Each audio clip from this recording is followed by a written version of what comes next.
Bueno, gente, en este video, el video número 8, vamos a trabajar con, que bueno, corresponde al práctico número 5, vamos a trabajar con el texto de Roughton que indaga en la categoría de nomadismo circunscrito. ¿Sí? Este texto está llamado Factores políticos y económicos para entender el nomadismo en las sociedades antiguas. Y a grandes rasgos, bueno, quisiera partir de, digamos, algunas distinciones relevantes para, bueno, dar cuenta de la problemática que estamos tratando de indagar. Me gustaría partir de una distinción, bueno, mínima para dar cuenta de la problemática que vamos a trabajar, ¿no? Por un lado, en esta clase trataremos de dar cuenta de los vínculos que se dan entre una sociedad que no es estatal, como estos grupos nómades, que ahora, bueno, los veremos un poco más en profundidad, con el Estado, ¿sí? Cómo se dan estas relaciones, estos vínculos. El texto de Roughton especialmente es un texto que él lo escribe en la década del 70, pero ya desde los años 60, él, una serie de sus estudios trataban de sacar la imagen negativa que se tenía una lectura bien clásica y bien lineal de las fuentes en las cuales, bueno, se tenía una visión muy negativa del nomadismo, ¿no? Los nómades como aquellos grupos agresivos que avanzaban sobre las ciudades, que ponían en riesgo los logros civilizatorios, bueno.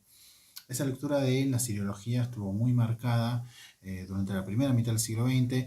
La obra de Roughton, de alguna manera, lo que hace es sumar para, digamos, sacarnos esta idea tan negativa del nomadismo, ¿sí? Con lo cual él, bueno, nos parece central primero distinguir tres aspectos, ¿no? De sistemas de vida. Por un lado, tanto sedentarismo como nomadismo. Sospecho que tenemos todos alguna idea de a qué hace referencia, ¿no? El sedentarismo en tanto un sistema de vida definido por la residencia permanente o semipermanente en un lugar, y muy vinculado también con, digamos, un hábito urbano, aunque no necesariamente, pero vinculado en general con medio urbano, la vida agrícola, tanto, digamos, agricultura como ganadería, distinto al nomadismo, ¿no? Un sistema de vida ligado tal vez a una economía pastoril itinerante, de la cual se merodean por terrenos que no son adecuados para la agricultura. Eh, y un tercer aspecto, tal vez más propio del occidente asiático y del norte de África, sean aquellos beduinos, ¿no? Una imagen que muy probablemente tenemos muy asociada al Medio Oriente, aquellos turbantes sobre los camellos o dromedarios que recorren los desiertos. De hecho, beduinos significa algo así como merodeador o habitante del desierto, ¿no? El tema es que los beduinos son un fenómeno mucho más reciente de lo que uno pensara. ¿Por qué? Porque, bueno, primero las fuentes empiezan a señalarlo aproximadamente hacia el primer milenio, el 850 a.C., ¿no? En su distancia, bueno, hablamos de grupos nómades que se desplazan por el desierto, tanto del occidente asiático como del norte de África, y que forman en general caravanas a lomo de dromedario, ¿sí? Pero en realidad, el concepto que vamos a trabajar hoy es el concepto de nomadismo circunscrito, que vendría a ser una especie de, que está caracterizado por una fuerte relación entre las sociedades sedentarias con las sociedades nómades, ¿sí? Bien. Como les decía, esto es un artículo clásico, es de 1974 y la traducción al castellano es de 1982. Formó parte de una compilación dirigida por Jorge Silva Castillo, un asiriólogo mexicano, ¿sí? Y a grandes rasgos Roughton lo que intenta acá es dar cuenta de cómo los factores económicos y políticos, o que nosotros llamaríamos económicos o políticos, se encuentran estrechamente entrelazados en este fenómeno que es el nomadismo circunscrito. Al mismo tiempo, el texto nos invita a pensar el vínculo que se establece entre sociedades estatales con estas tribus nómades, que son formas de gobierno, con una forma de gobierno autónomo, no son sociedades autónomas, pero que sin embargo se vinculan de una manera a veces un poco más amistosa, otras veces un poco menos amistosa, pero que a la larga nos habla un poco de la historia del Antiguo Oriente, ¿no? Que hay una continua relación entre lo que son formas estatales con formas no estatales, ¿no? Y finalmente, este texto sube, como yo comentaba hace un rato, a pensar la peculiaridad del nomadismo en esta región, ¿no? Porque Roughton, a grandes rasgos, contraste con una serie de estudios de corte muy clásico, muy cerrado, que piensan a los nómades como estos grupos que ponen continuamente en peligro a las ciudades, a los estados. Y él puntualmente lo que logra con todos sus estudios, con toda su obra, es profundizar y, digamos, complejizar los vínculos que se dieron entre el Estado y grupos nómades. Él está especialmente interesado en distinguir, por ejemplo, el nomadismo en espacios abiertos, como los desiertos del Sahara y Asia Central, con lo que sucedía en el antiguo Irak. Y en general él dice, bueno, esto también es válido para Asia Occidental, ¿no? Bien. ¿Qué es entonces el nomadismo circunscrito? Bueno, he decidido copiar una parte de un libro de Juan Manuel Tevez, que es un historiador de la antigüedad argentino, ¿sí? En la cual, él resume un poco lo que es este nomadismo circunscrito. Bien. Bien, este nomadismo circunscrito primero está caracterizado por el fuerte contacto entre lo que sería la sociedad nomádica y sedentaria. En especial hace referencia a que debido a la variación de precipitaciones que se dan en determinados momentos del año, los nómades están obligados a buscar tierras para que sus rebaños pasten y terminan pastando, haciéndolos pastar en las tierras agrícolas, en las partes, digamos, en las periferias de la ciudad, en el hinterland, si usamos las palabras de Van der Thor, ¿no? De alguna manera, lo que implica este nomadismo circunscrito es un vínculo continuo entre la ciudad y estos grupos nómades, ¿sí?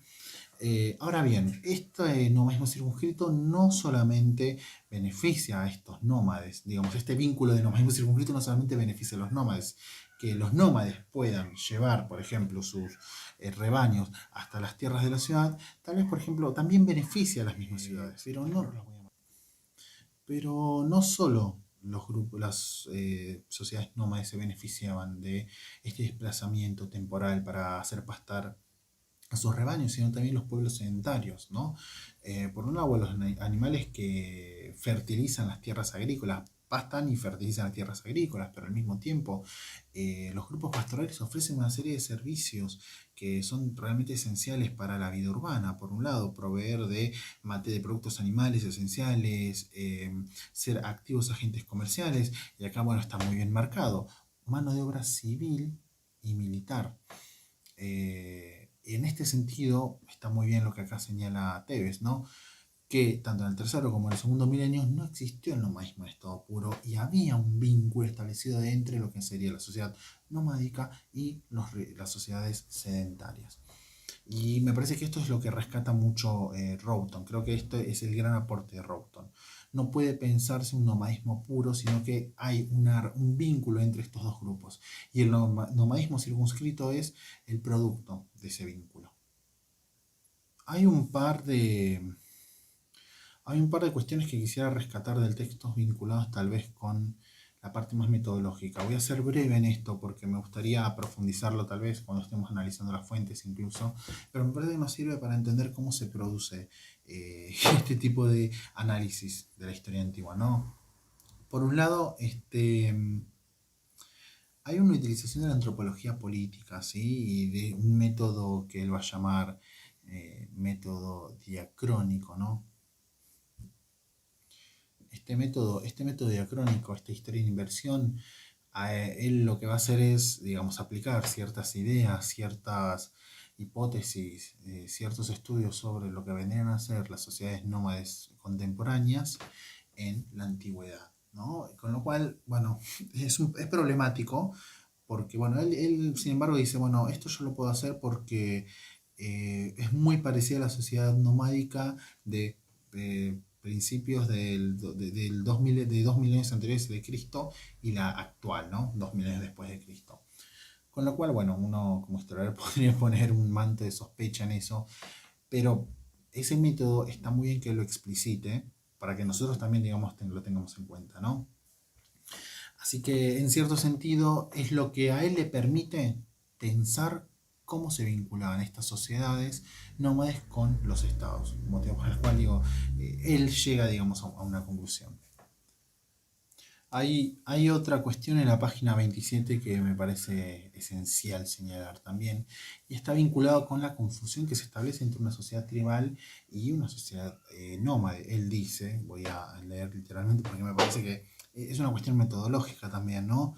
Que en general se ha confundido lo que vendría a ser la sociedad tribal con la sociedad nómade. Y todo lo que se hablaba de la interacción entre los grupos sedentarios con la sociedad nómada, en realidad está hablando de las vínculos entre el Estado y las tribus. Con lo cual, esto nos suma para seguir pensando estas cuestiones metodológicas en la antigüedad.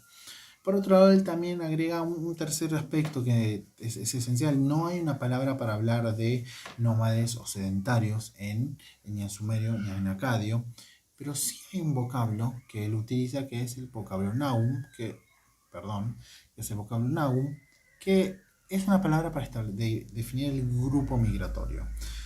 A partir de acá, él establece, digamos, un método más vinculado a, bueno, entonces, eh,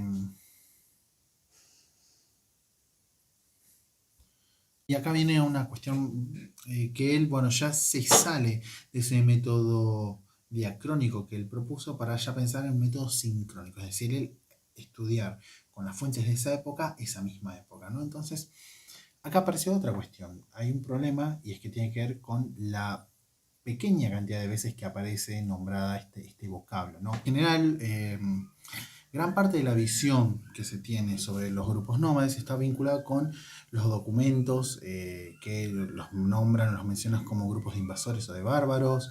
Esto que comentaba hace un rato, ¿no? En la primera mitad del siglo XX hubo, digamos, una idea muy fuerte, tal vez muy vinculada también con la historiografía clásica, ¿no?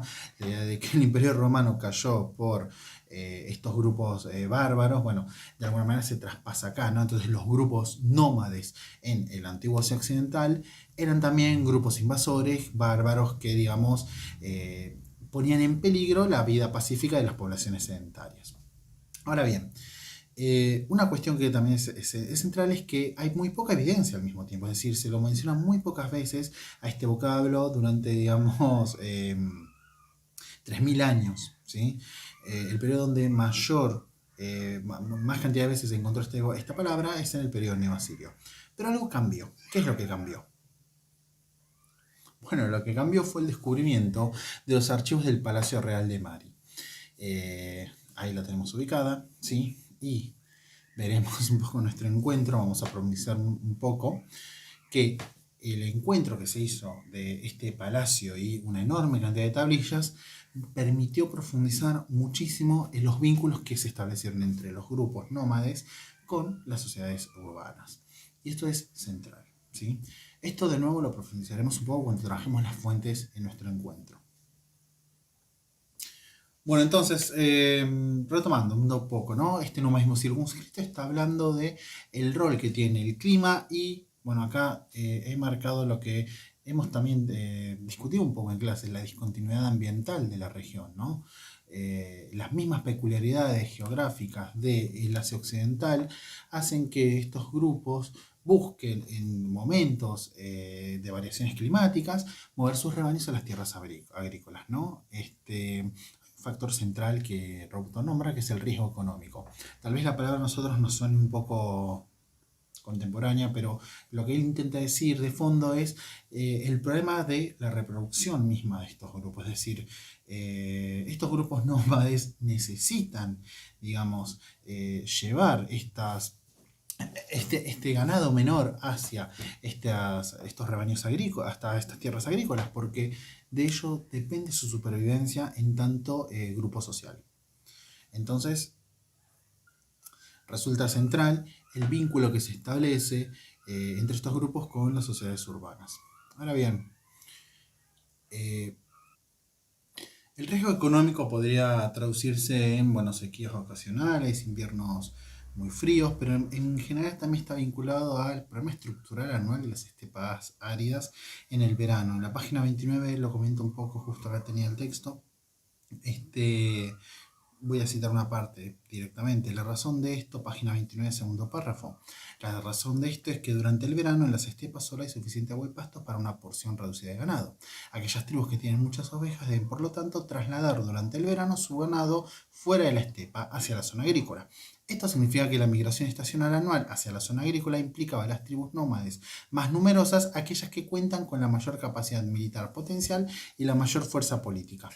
Esto es muy importante y se vincula con este segundo aspecto de acá, lo menciono, y es que tiene que ver con que no hay una sola tribu nómade, es decir, hay una multiplicidad de grupos nómades, de tribus nómades que todas pueden llegar a buscar esa zona de pastoreo, ¿no?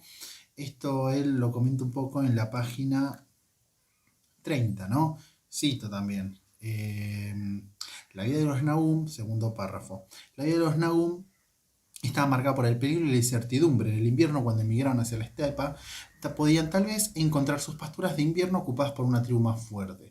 En el verano, al regresar a la zona sedentaria, podría suceder que sus pasturas de verano ya no fueran asequibles, si las relaciones entre tribu y estepa se habían deteriorado hasta el punto de la ruptura. En este punto, tal vez nos parece central que señalar lo difícil que fue para estos grupos tal vez conseguir acceso a estos lugares, no solamente en relación a la ciudad, sino en relación a las otras tribus, ¿no? Pero al mismo tiempo, también resulta central otro aspecto. Bueno, es que esto nos abre otro interrogante. ¿Se pueden negar las pasturas a las tribus seminómades? Es decir, una ciudad como Mari podría negar pastar al ganado de estos grupos. Realmente hubiese sido difícil. Roughton señala que acá viene el aspecto, si recién mencionábamos un poco el factor económico vinculado a la supervivencia, vinculado a la reproducción material de la tribu, vinculado a la necesidad de que los animales pasten en las ciudades, acá estamos hablando ya de un factor político, es decir, como al principio lo mencioné, estos grupos seminómades podrían ser mano de obras militar o civil. Hay muchas fuentes, y de esas trabajaremos en nuestro encuentro, en las cuales dan cuenta del rol militar que podrían llegar a tener estos grupos, y que negarse al pastoreo puede ser un conflicto para la ciudad. Recordemos que no son poco comunes las situaciones en las cuales los grupos nómadas se asientan en las ciudades, cierran los caminos, lo mencionamos brevemente en algún momento con respecto a Ur III, ¿no? Y en este aspecto es central señalar que esto es una invitación a la lucha con estos grupos. Esto está vinculado justamente a la incertidumbre en la vida nómade, ¿no? Digamos, sobrevivir en este contexto podría ser bastante difícil. Esto nos lleva a la pregunta, ¿eran mercenarios estos grupos seminómades que, digamos, podrían apoyar militarmente a alguna ciudad a cambio de justamente pastar en sus tierras? Bueno, no necesariamente. Esta idea de mercenarios implica, digamos, una lógica bastante, digamos, racionalizada y occidentalizada, ¿no? Es decir, se les paga con dinero para que participen en una contienda militar de un lado. Y acá estamos hablando de otro tipo de vínculos, ¿no? Bueno, como Roughton no observa en su análisis documental estos ataques, bueno, a diferencia de que puede ser que haya otros grupos hostiles, pero justo él en su análisis sobre los archivos, sobre el archivo real de Mari no encuentra esta agresividad de los grupos seminómades, paréntesis. Estos grupos seminómades tienen un nombre, son los janeos, es que lo vamos a analizar en nuestras fuentes el miércoles, ¿sí?, de este encuentro. Bueno, él no ve esto, pero él dice, bueno, ¿por qué? ¿Por qué no hay ataques a las caravanas? Bueno, desde su punto de vista, él toma un concepto propuesto por Marshall Sahlins de compacto social, ¿sí? Que es como una resignificación de una idea rusoniana del contrato social, ¿no? El compacto social que se extiende entre diferentes unidades, bueno, domésticas o políticas, y en la cual el gran mediador de los vínculos entre diferentes unidades es el regalo, en tanto un don, ¿sí? Un regalo, voy a leer literal lo que cita Roughton, ¿no? Dice, reciprocidad equilibrada es el clásico vehículo de tratados de alianza y paz. Reciprocidad equilibrada es la voluntad de dar por aquello que se recibe.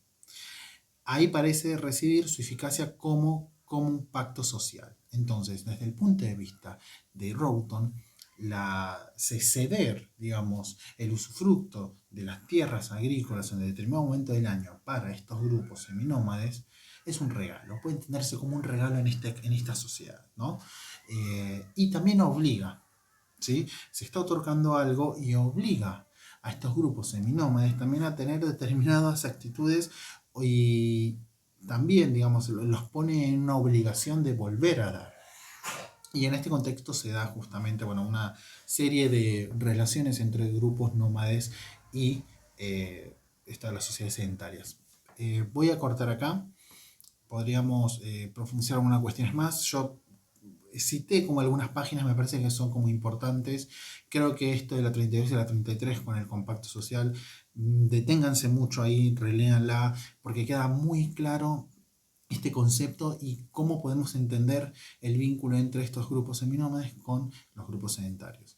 Y bueno, tal vez las otras que también estuve citando un poco en el medio de la exposición, más que nada para dejar en claro algunas cuestiones que no quiere decir que no vayan todo el texto, pero sí que presten especial atención ahí, porque eso después lo podemos ver nuevamente en las fuentes. Bueno, les dejo un saludo y nos estamos viendo.